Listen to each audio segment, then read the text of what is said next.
pros. We're supposed to have mic skills. Right. It's fine. No, Look what you've done to this, Louisville. it's Louisville small. See, that's how they know you're a tourist. I know. Louisville. I noticed on the visitor center today, I had all of the different pronunciations listed above it. So like Louisville, Louisville. Yeah. I had a whole conversation with the Uber driver last night about how to appropriately say it. Oh, very nice. So if it's okay with you, just kind of like go back to the beginning. And you were born in Cali, right? Born and raised in Cali, correct. Pasadena, specifically, for those of you who know the Rose Parade. Goes right down in front of my house, basically. Nice. Yeah. That saved you some TV time. Yes, watching it on TV is not the same. I moved from LA when I was in high school to middle of nowhere, Illinois, and we tried watching it on TV to make up for not being there, and it was not the same. No. I can imagine not. Yes, you need to see it in person. You spent some time in Sarasota at the Ringling. Yeah, the Ringling School of Design, but everybody in the art business just calls it Ringling. Yes, Ringling. Associated with the college only by, or with the circus only by name. It was not a clown college, despite what people think about me.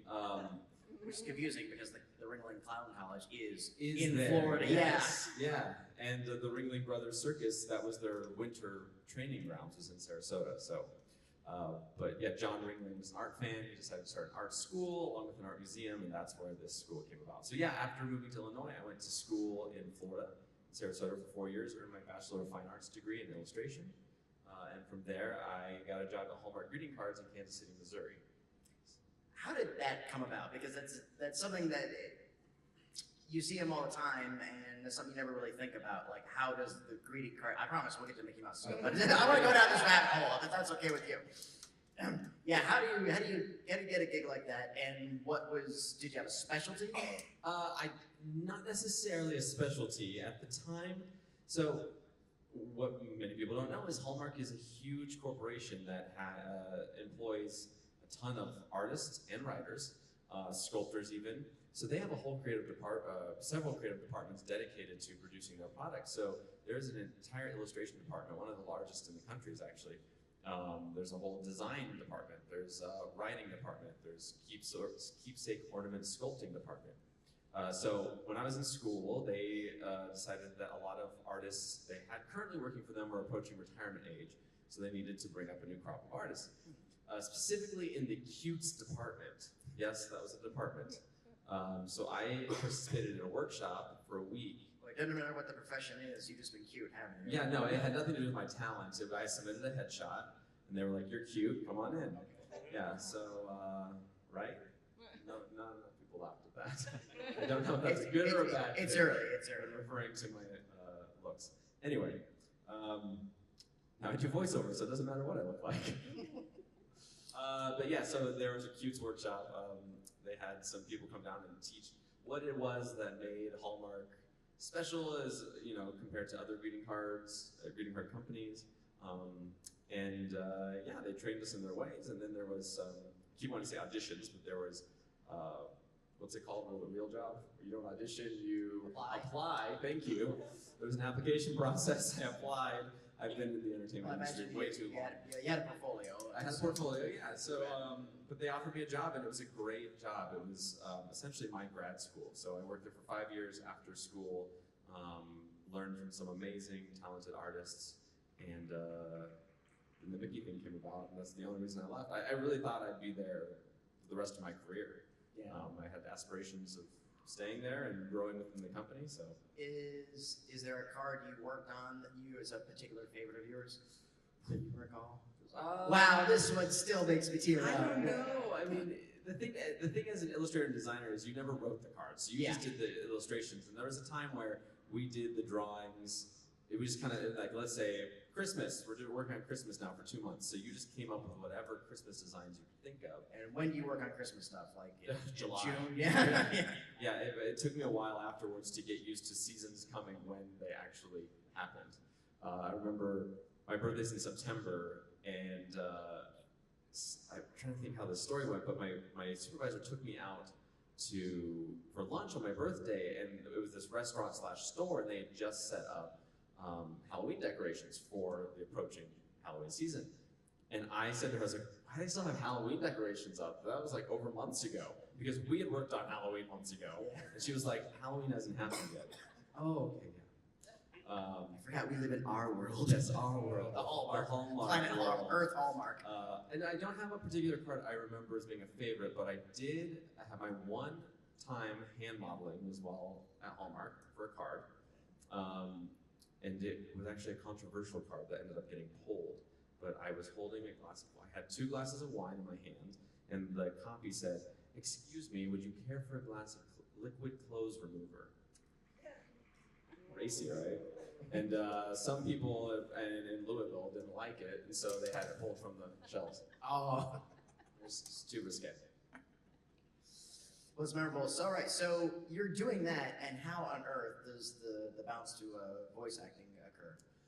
Completely random and unplanned, but a friend of mine who is an animator at Pixar received the email that was an internal email specifying the audition process that was happening to find an understudy for the voice of Mickey Mouse. So at the time, Wayne Allwine, who had done the voice since '77, he'd been doing it 32 years at that point, had some health issues for a few years up to that point. It's becoming harder for him to do it, and so the leadership within Disney Character Voices decided we should probably start looking for someone that Wayne can understudy.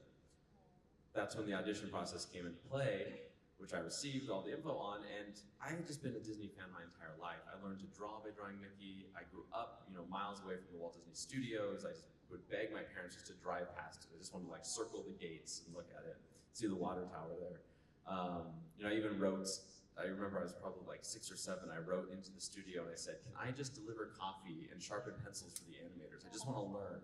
And one of them We don't use pencils anymore, kids. Well, back then they did. Yeah, they did. This was the 80s, so Yeah, they still use pencils. But they wrote me back and they were great. They gave me all this, I forget the particular artist's name, but he wrote back, he said, thanks for your inquiry. Unfortunately, we can't hire you to do that, but if you are interested, here's the route we'd recommend. And he listed schools, he listed books I should read, and encouraged me to keep drawing. Anyway, huge Disney fan, got this email. I had been doing the voice of Mickey since high school, really, just as a joke for friends. It was entertaining to, oh boy, it's way too early, but, and so my high school friends and then my college friends too knew that was something I did. So this friend, when she saw the email, instantly thought of me, and she sent it to me and said, "You got to do this." And so I thought, well, this will be a really cool story to tell, that I auditioned to be the voice of Mickey Mouse, as far as I thought it would go. Spoiler alert: I got further than just the audition process. So, how many times at bat until they? Well, there was how long was in between? Gosh, I don't remember the exact time frame. It was all a blur for me. But so I submitted the first audition, which was on a voicemail essentially. You called in, and maybe a couple months went by, 1 or 2 months went by. Then I got a call that they were doing callback auditions. So I flew myself out to LA to do that. 45-minute audition, and then another month or 2 went by, and in between that. What was in that 45-minute audition? Oh, all kinds of stuff. So the initial audition was, voice matching. They had provided an MP3 with clips from Walt, from, Society Dog Show and Brave Little Tailor, and then they had Wayne from Three Musketeers and Clubhouse. And so it was all about matching those performances. How close could you sound to that? For the callback audition, it was cold reads. So they just provided me a bunch of scripts, and it was, how do you handle material you've never seen before? Can you perform the character? Because a common misconception when it comes to voice acting is that it's about, oh, I can do funny voices, or I can sound like this character. And my friend and colleague, Bill Farmer, the voice of Goofy, who teaches voice acting, will always say, it's not voice acting, it's voice acting. So it's about what can you bring to the character, what performance qualities, can you add, and for a character like Mickey, how well do you know the character? It's not about just making a high-pitched voice. I've often heard a lot of people say, well, everyone can do Mickey. And that's true to an extent. A lot of people can do a high-pitched falsetto sound, but Mickey's a lot more than that. So that was what the audition was about. It was, how well do I take direction? My first time at the sound studio, so it was terrifying. 45 minutes felt like 2 seconds. And of course, afterwards, I just analyzed the hell out of it. Thought, oh, I must have been awful. But that actually, the day I auditioned was the day Wayne Allwine went into the hospital. And then, sadly, he passed away shortly after that. So it was probably another month or two. And then he passed, and they, you know, Mickey lives on. I'm the fourth voice. Wayne was the third. Wayne said in an interview one time, I'm the third, there's going to be a fourth. I didn't realize he was talking to me. So I say I'm the fourth, there's going to be a fifth. You know, Mickey lives on, and so there was projects to be done, and they started flying me out to LA to work on those. I think the first thing was like a Disney Animal Kingdom show and Disney on Ice. What was it like though when you actually got that call? It's like, you've got this. Oh yeah. What was that? What was that? I wish I could say it was just like all joy, but it was still terror. I mean, this was new territory for me. Like, of course, excitement. It was unbelievable. It was just a phone call, so like. It was just a phone call. They said, you know, congratulations, you're one of the most important characters. No. It wasn't even that grandiose at first. They said, you know, I mean, literally, I think what they said was, Mickey will go on, and there's projects we have to do. Unfortunately, we can't offer this role to you now, but we would like to start trying you out on some stuff. So would you be interested in us flying you out to work on these projects we have? To which I said, of course. So yeah, it wasn't until the second day of my first trip out. So they put you to work, but they didn't give you the title. Yes. No. It was still like, well, we got to see. You know, we did that. We've gone through 2 rounds of auditions now, but let's see if this kid can actually do it. I was 26 at the time, so I can say I'm a kid. I was a kid back then. Yeah, so it wasn't until the second day of that audition, or not even audition, that project, that they said, okay, we would like to formally offer you this job. Which meant that I had to leave. I had to quit my job at Hallmark. I still hadn't done that. I had to sell my house. I had to move back to LA. What was it like telling your job, say, I've got a new job? Doing what? Well, what you gotta do, work for some Mickey Mouse company? Yeah, right. What kind of Mickey Mouse job did you take? Well, actually. Funny you should mention that. You know what? Again, a little more anticlimactic than I wish it was. But the ironic part is, during this whole process, I celebrated 5 years at Hallmark. And so at 5 years, they throw you a little party. I walked into They gave you a card? They gave me a card, a few cards. I walked into the party, and it was all Mickey themed. You know, Disney was one of their licenses, so they had Mickey Mouse Clubhouse plates and napkins and everything. And I looked around and went, oh crap.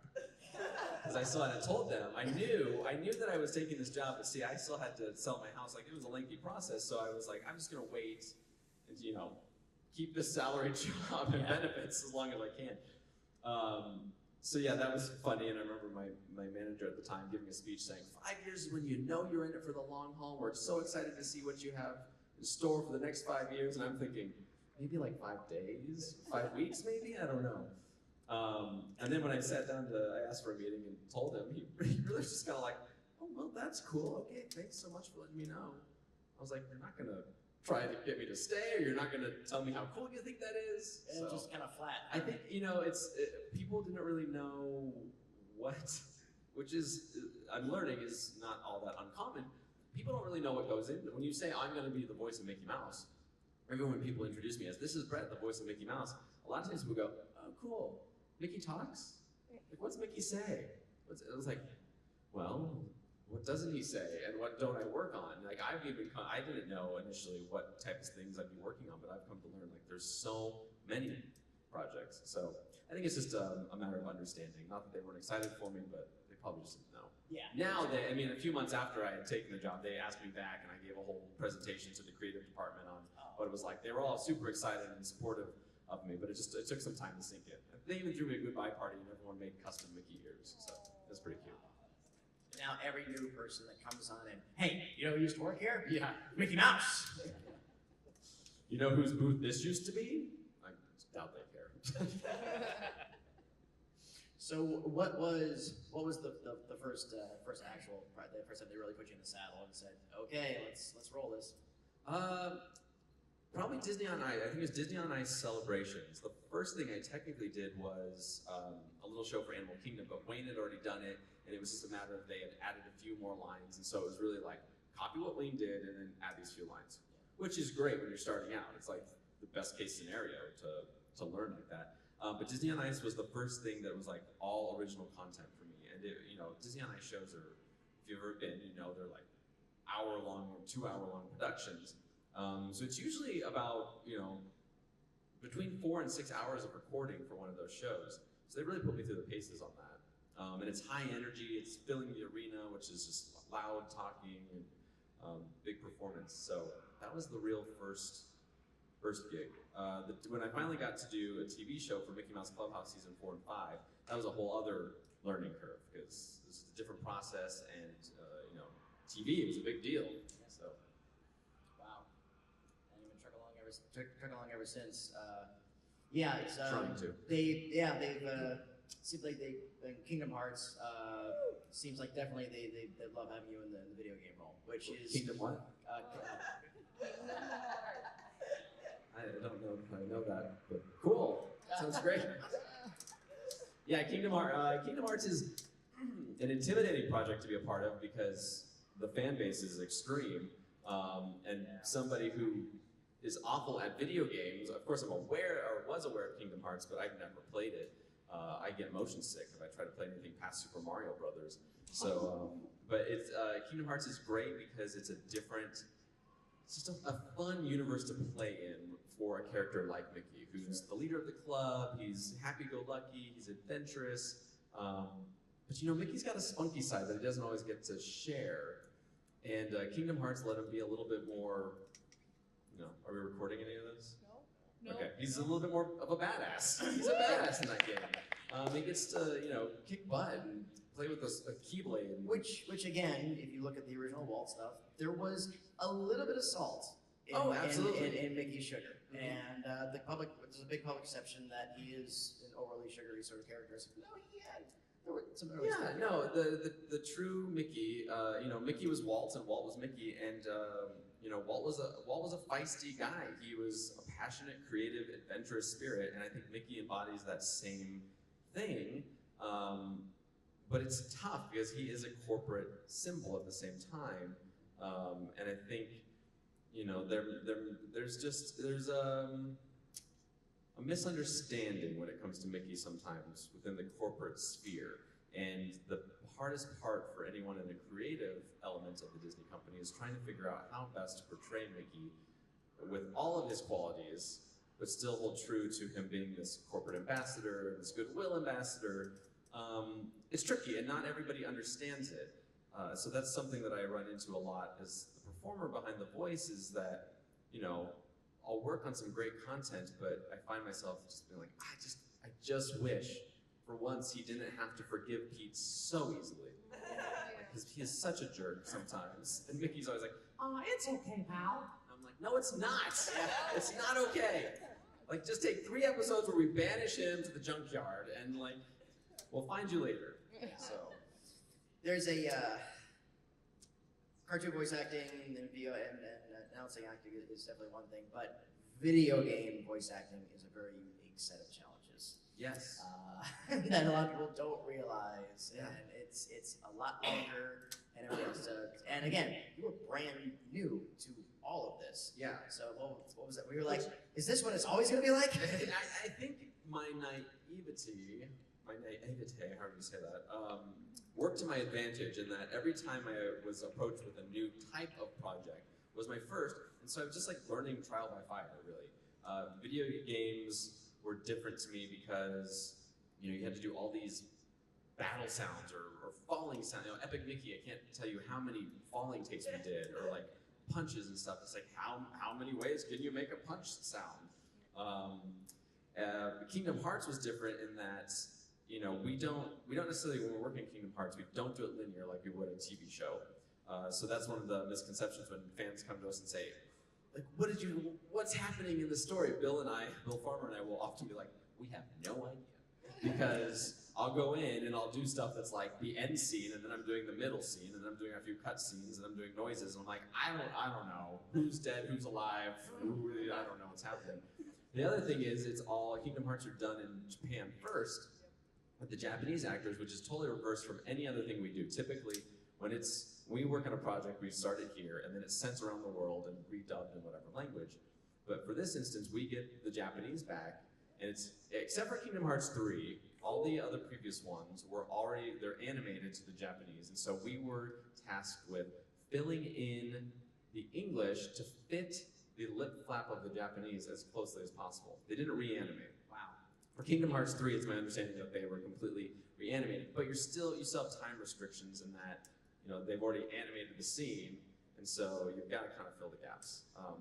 But not being a video game connoisseur myself, recording for the video games is kind of my video game, because it's a process where you're watching the screen. It's called ADR. Don't ask me what it stands for. There's debate in the industry what it stands for. But it means you're adding dialogue on top of something that's already been animated or filmed, even for live action. So you'll be queued up with a couple beeps. So it's in time, you'll see the scene playing and it'll be beep, beep, beep, and then you hit your mark there. So it's kind of a fun game for me. Being an animation and artist, it's always been fun for me to try and fill it in too. So. What's your, if you have one, but what's your process going into a day's work of recording? I mean, mentally, exercises, vocal exercises to get you in that zone? I think I used to think about the prepping a lot more than I do now, but I also think that, that is probably going to change in the future. It's a matter of being comfortable enough in the role now where I don't need to necessarily think about making the voice of Mickey. It's more about prepping the acting side, so I make sure if I get the script ahead of time that I've read the script, that I know what's happening, that I kind of inform my performance that way. There's standard vocal things that you do just to keep everything working. You don't go to loud sporting events, you don't go to loud concerts, you don't scream the night before, you don't drink too much the night before. And of course I try to warm up, but it's funny because it's all it depends on the day. Some days I'll be driving in and I'll be singing, along to every song on the radio in falsetto, and I'm trying my hardest to warm it up, and I've got this cough drop regimen and everything. Other days I'll wake up and I just know I feel fine and I don't have to, and I go in and it's great and effortless. But I'll tell you, the biggest stress of this job is not the thinking about the honor of it, which is huge, but it's the vocal stress. So it's making sure that this works when I go in, because it's tricky. It's never what I want it to do. I'm subjected to all kinds of elements. Do you have a go-to phrase that locks in the character in your mind? It's funny. Yeah, I watched Steve Whitmire's performance yesterday, and he was talking about that. Somebody asked him about performing Ernie, and he said Haber was what would lock him in. I don't know if I have a phrase. I mean, it's more of a mindset. It's weird for me because being an illustrator and animation fan first, my version of Mickey in my head is always a traditionally 2D animated Mickey. It's funny, it's like the pencil line drawing too. It's not like the full fleshed out Mickey, so I see this bouncy, squishy character. Probably the standard phrase, "I'm Al, it's me, Mickey Mouse." It's come on, he introduces himself and you're in it. Or oh boy. Or hot dog, or I don't know. Oh! Yeah, back when we were developing Monsters Inc., that was something that Susie Lum said. Oh yeah. I adore Susie. Susie's awesome. I miss Susie. I haven't seen Susie in a very long time. Susie, where are you? A lot of people are asking that. Indeed. Susie Lum was she was kind of in charge of the equity of voice characters for Disney, and when I was developing the Monsters Inc. Laugh Floor show, and yeah, she would just work with everyone, and she was the Good Witch of the North. No matter all the corporate shenanigans, people yelling at you, she had the power to override. Go away, shoot. Okay, darling, let's sit down and let's have some fun. And yeah, she was fantastic. Yeah. So, tell you what, I think we'll go ahead and let's open up some questions. Like I said, we went over the rules and stuff, and please don't ask for requests and all that. That's right. Don't ask me about my bald head. That's right. So don't ask me about my dogs. I'm just joking. Ask me about my dogs. Come on over here. Come on. It's okay. Sorry, my voice is so dry today. I blame the hotel. Hi. Hello.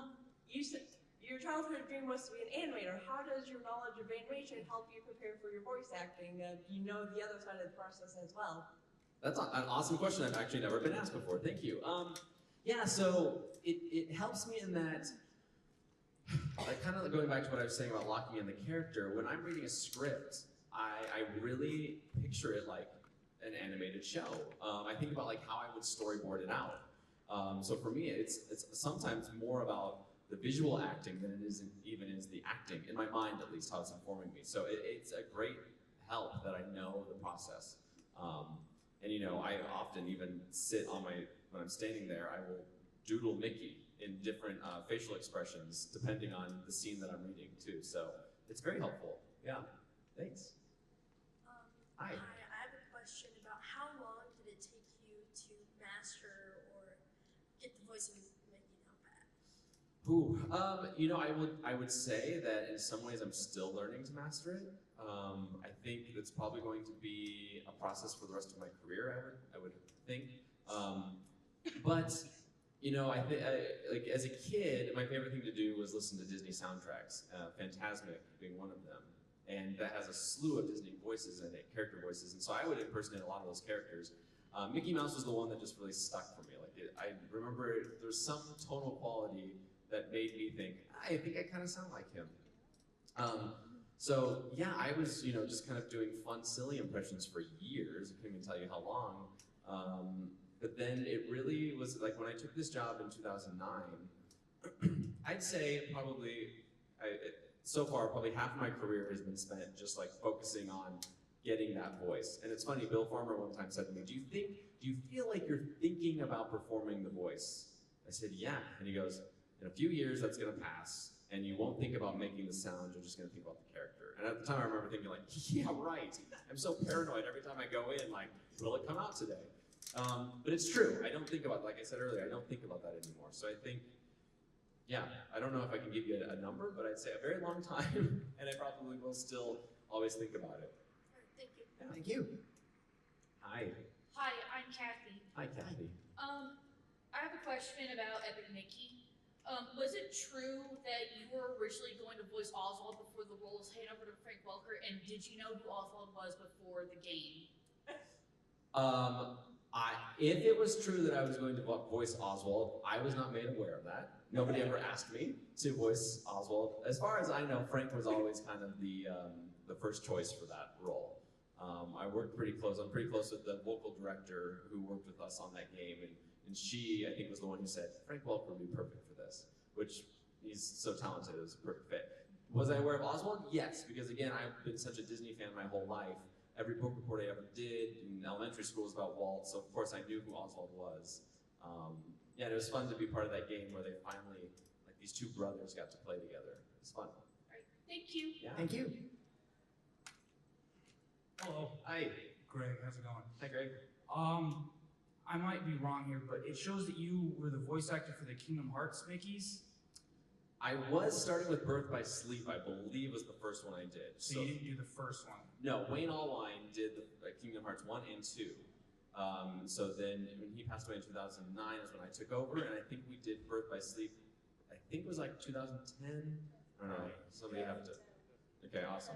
Yeah, so Birth by Sleep was the first one I did. So did you request those roles, or did they bring them up to you?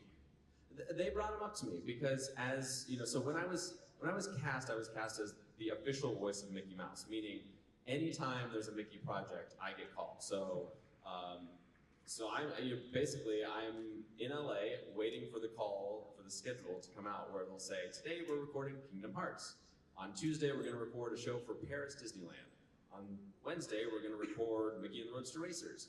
So it varies all the time, but no, I didn't request it, it's just part of the gig. They just throw it Yeah, out. to be a part of that, yeah. And then you didn't get to voice Kingdom Hearts 3 though. I did, yes. So I've done everything from Birth by Sleep forward in the Kingdom Hearts world. So yeah, Kingdom Hearts 3, absolutely. I'm excited then. Well, thank you. Yeah, thank you.